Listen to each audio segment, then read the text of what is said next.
Hi, this is Julie Biel. I'm the Chief Market Strategist and Portfolio Manager at Kayne Anderson Rudnick, and I'm going to walk through what we saw in the second quarter of 2026. I'm going to start with some elements of attribution, so the specific sectors and the specific factors that we saw driving the markets, and then I'm going to answer some questions and hopefully try to weave in through some of the underperformance we've seen in the strategies. So this was another very, very unique kind of quarter. We saw big movements in sector leadership.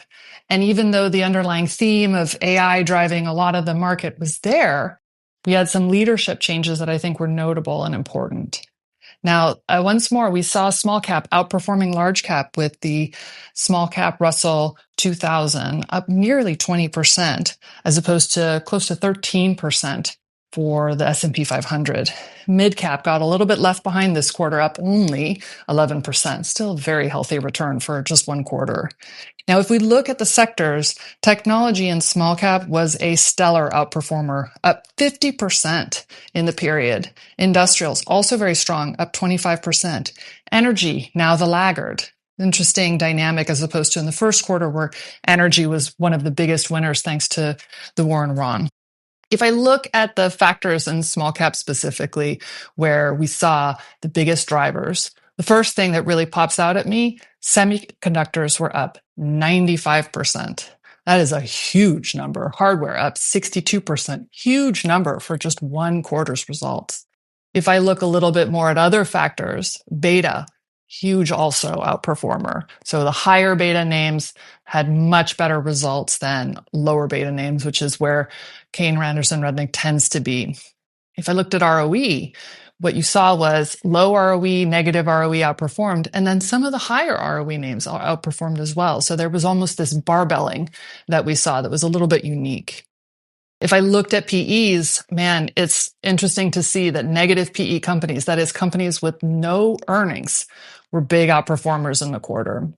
If I look a little bit more carefully at value versus growth, the other thing that really jumps out to me is while growth outperformed value this quarter, if we look at technology and value, it was up 76% this quarter.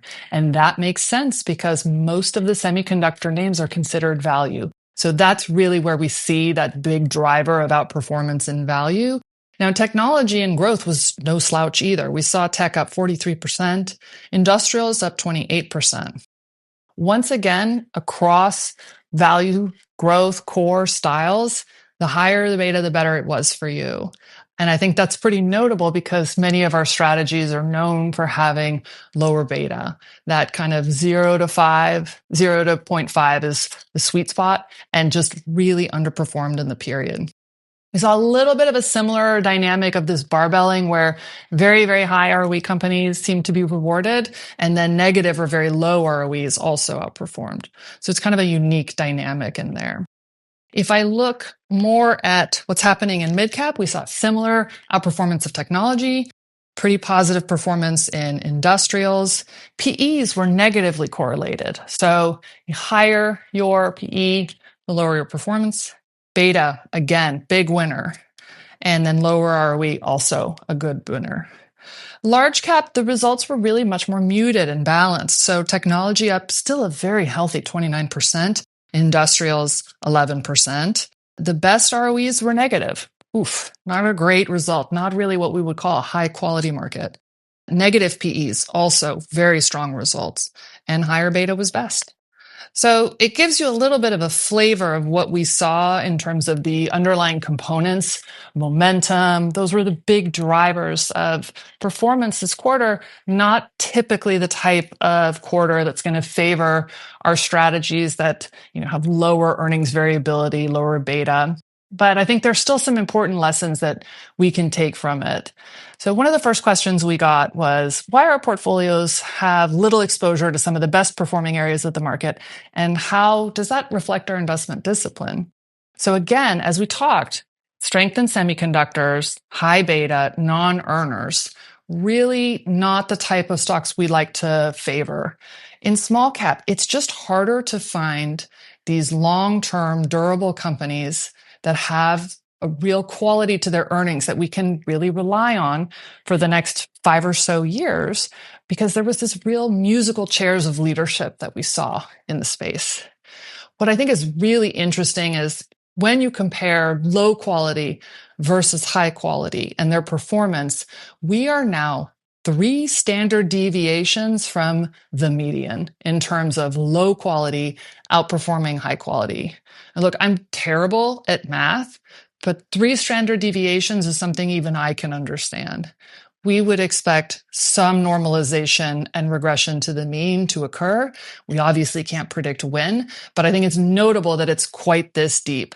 Other periods this has happened in 2009 and right around 99. So I think that's an important thing to keep in mind, even if we're ignoring the broader narrative themes. Now, is this current environment, does it represent a temporary dislocation or a more durable shift in market behavior? So obviously we've had periods of concentrated returns. They've happened before. The 90s are a great example of that, where we had very few winners driving a market. And that's why you heard so much from people saying, what I don't like about this market is how concentrated it is we can all recognize that that makes it a little bit less stable, a little bit less durable. What is unique of this cycle is in this time period right now, the very early winners in this AI boom were companies that were very large, extremely profitable, and near monopolies. And what's been interesting to see over the last kind of couple years is we've seen this shift in leadership. So we started with the Magnificent Seven, and then we started to shift to some of the early beneficiaries. And then we moved to semiconductor names. And now what you keep hearing about is the bottlenecks. Where are the places where the AI data center build out is really held back because now supply is constrained? Those will be the winners because they're suddenly going to have pricing power because whatever it is they need, memory chips, what have you, their pricing is going to be a lot better all of a sudden. So I think what's important to note actually is that investors are doing a pretty good job guessing where the inflection in growth, earnings growth is going to be. So it's not like the speculation of the dot-com boom. People are chasing earnings growth, but they're changing earnings growth whose stability is maybe uncertain. And I think that's what makes it harder for longer term investors to participate in. If we look at a lot of the concentration in index leadership, what we miss is that those players that are driving a lot of the market, they change. I think that's a really important thing to bear in mind is what happens is people recognize that there's going to be this bottleneck.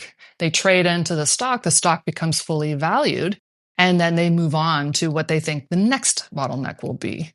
So again, long-term investors, that's harder for us to really do, but it's also, I think, the movement away from these names is a recognition that the durability of these earnings might not be as strong as some of the valuations tell us. The other thing that's really difficult is that many of the companies that are being favored in small cap particularly are what we would consider pretty low quality. Many of them have very variable earnings, they're higher beta names. They may have a lot of debt. It's unusual to see them trading at PE multiples in the 30s. They're typically trading in 10 to 15 times PE multiples. And that's just because they're lower quality, more commodity type businesses. It's just the commodity that they're selling right now is strongly in demand. So if I think about it, investors are actually being relatively rational, just a little short-term oriented, pretty twitchy, moving to what they think the next thing is going to be. And I think they've actually done a pretty good job guessing what the bottlenecks are going to be. If we think about how much the Magnificent Seven rallied, there was a good intuition by the market that the earnings growth of these companies was going to be substantial. And that really has been the case. They've stepped into their multiples and proven to actually be even better at growing their earnings in an AI world. I think what's interesting about this time period right now is, well, wait a minute. Are these frontier models the ones that are spending all this money to build out the CapEx? Wait, are they going to be the ones who really are able to derive all of the economic returns? we have this knee-jerk reaction and intuition that we think the disruptors are going to be the ones that generate all the economic returns. And actually, in many cases, that's not true. So I think that's something that many investors have an intuition right now that they're reflecting on. For me, I think about this in terms of competition. And when we think about the durability of a company's competitive position and how much of a leader they are, usually we talk about things like, what are the switching costs? And right now, the switching cost to choose between frontier models is a drop-down menu. That, to me, does not indicate a whole host of differentiation. At a minimum, it tells you that switching costs are very low. And that gives me a little bit of anxiety in terms of how sustainable can the spend be of these companies if they're chasing a winner-take-all market, but maybe the differentiation isn't that meaningful. So I think the other thing that I've been thinking a lot about is many of these companies that were the initial leaders in the Magnificent Seven.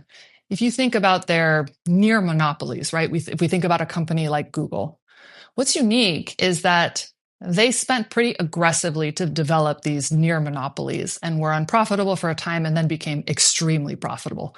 Think of, Facebook with its network effects. What's unique now is that they had done a pretty good job saying, hey, you Facebook, you take over, you can do social networks. I'm not really that interested in doing them because I'm Google and I'm really interested in search, and that's pretty great business. But now they're competing in hand-to-hand combat. They've never really done that before at this kind of a scale. And it's requiring a level of CapEx commitment that's meaningful and that right now the market has some real questions about. It's not something, we're now really in uncharted waters for a lot of these companies and their boards of directors and their CEOs. You haven't had to compete against each other head to head quite so directly before. It's a very unique dynamic. And to me, what I think is interesting is that I wonder if it makes them spend even more aggressively, right? Because that's their weapon. Their weapon is CapEx dollars that they can spend. So I think that is something that all of us should be wondering about is this CapEx build out really sustainable if maybe these markets aren't as winner take all as we think? And if these companies suddenly get a little bit more rational because they recognize, oh my gosh, I'm actually entering a place that's much more competitive, which means that the underlying profitability may not be as great as my home, market, be that search, be that social networks. So I think that's something to kind of keep in mind that gives me a little bit of pause in the direction that we're moving right now and the reliance our economy has on this CapEx cycle. Another question we had was whether the AI investment cycle resembles past innovation cycles or represents something structurally different. So the first thing I'm going to say is we've never had an investment cycle that didn't have some kind of an asset bubble. Now, some were driven by the government, and so they had less of a crash as a result. And all of them eventually yielded great economic prosperity. But it's pretty rare that the early winners are the long-term winners. The only thing the real concern that I have in this CapEx boom, which is a little bit unique to, let's say, the telecom build out or the railroads, is the life of these assets that we're spending a lot of money in. The biggest part of the spend are these chips. And these chips are depreciating, I would argue, more quickly than, say, a mile of rail. So that changes a little bit the dynamics of a CapEx cycle when you have to have so much regular replacement of it as you add more innovation and refine that. The other thing that I wonder about is if these frontier models are not actually going to be the big economic drivers and companies instead prefer to use smaller models that work on older technologies, that's okay. That's going to help us have longer life cycles on this AI investment spend. But if it's something where we need to continue to keep putting in newer and newer chips, and these data centers really only have 5, 6, 7, 8-year life cycles, that changes things. When we're talking about data centers in space, given how difficult the environment is in space, these data racks in space, they probably have a 5-year life cycle. That changes the dynamic of your CapEx investment, and it's something that I think we all need to keep in mind. So again, I'm not an AI hater at all. I have zero doubts it's going to lead to sweeping changes. But I do think that in addition to the level of CapEx spend on a depreciating asset we have, you are seeing at the margin some concerns. Some people have concerns about the level of hallucinations. This is something that we on the investment team struggle with these tools is for subject matter experts, it's really easy to tell when the model is hallucinating. But if you're not an expert, it's hard to tell, right? It has pure conviction in its position. That makes that a little bit tricky. And so what we've learned is in a survey of finance firms, close to 45% of them cite the hallucinations as a reason to limit the use of AI. And I do think that is a stumbling block that we're going to see throughout. Companies are also starting to wonder if maybe smaller, cheaper models wouldn't be better than these super robust near AGI models. Maybe the smaller models will just help us with a little bit of automation that we need. And they're so much cheaper to run and they're so much more efficient. And the smaller models also, the less ambitious models, tend to hallucinate less. One other question we've gotten is, if we think about the earnings growth for small and mid broadly versus cars quality, is there a recent swing in index EPS due to a narrow few AI beneficiaries? So when we think about the level of underperformance that we've seen at Kayne, a lot of the time we look at our own companies and say, what's going wrong here in these businesses? And by and large, our businesses are doing great. They're growing. They're not growing as fast as some of the AI winners of the day, but they're still maintaining their competitive positions and they're doing the right things. They're just not drawing the level of investor attention that I think is kind of driving a lot of this market. Earnings growth has been much stronger and more robust, but is it durable for things in, companies like semiconductors? Now, if I think about small versus large, we are seeing better growth in small cap than we are in large cap. And even though small cap has outperformed large, they're actually still trading very cheap on a relative basis. That might even get more extreme if we put Anthropic and OpenAI IPOs into the large cap indexes, right? Because those companies aren't profitable. So that's actually going to make the PE even higher for large cap. But again, it's true. Like we can fully acknowledge that the most stellar growth pockets are most directly tied to the AI build out. AI-related sectors accounted for 69% of small cap returns year to date, so it's meaningful. And what's going to happen at the end of this month is a rebalancing of the Russell 2000. So some of the biggest AI winners are actually going to get kicked out of the index. And then it's really go time for the small cap indexes to show us that this broadening growth and earnings that we've all been expecting and are starting to see at the margin can sustain that index and continue to help it outperform over time. That's our hope. One last question. How are companies using AI to improve efficiency, automation, cost reduction, productivity gains? So I think there's very few companies that aren't talking a big game about how they're using AI. And I think the real winners right now are the ones that are using it in much more simple, perhaps less sexy ways in terms of optimizing a lot of their logistics, improving the way that they manage their routes, their fleets, that sort of thing, getting insights in terms of how they make sure that the assets stay very productive. But I think one clear place where AI productivity is coming to the fore is what we see in marketing. There is so much efficiency to be gained in terms of making our marketing much more effective. And we're seeing lots of our companies do that. We're seeing many of our small cap software companies using AI for their software development. I think software development, at least right now, is probably the most robust use case for generative AI. And so we continue to see that, and we see them being able to accelerate their product roadmaps. We have one company who's talked about how they've been able to slow down needing to acquire other companies because now they can just generate and create new products so quickly. Some consumer companies are using AI to really comb the customer feedback that they get on their existing products and be able to develop and create new products more quickly that meet the needs of their customers even better. I think that some of our companies are benefiting from data center spend. But again, because we still have questions about exactly how long this stellar growth in CapEx spend can continue, we don't want that to be the only thing that's driving that business. And so if that spending decelerates or shrinks, God forbid, we still want businesses that have good, durable earnings that they can produce. They're not wholly dependent on a single theme. So those are the comments that I have for this quarter. We look forward to all of your feedback, and we thank you very much. Take care. You've just listened to KayneCast. Subscribe to our podcast on iTunes or Spotify. For more of our investing insights, head over to our website, www.kayne.com. KayneCast is the official podcast series of Kayne Anderson Rudnick Investment Management, CAR. This material is provided as a matter of general information and is not intended to be relied upon as a forecast or research. The opinions expressed herein are those of the speakers and are not necessarily the opinions of CAR or its affiliates, are current as of the date and time of the recording, and are subject to change at any time due to changes in market or economic conditions. The information and opinions contained in this material are derived from proprietary and non-proprietary sources deemed by CAR to be reliable and are not necessarily all-inclusive. CAR does not guarantee the accuracy or completeness of this information.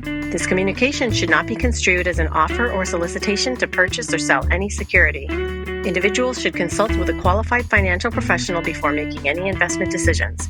Reliance upon information in this material is at the sole discretion of the listener.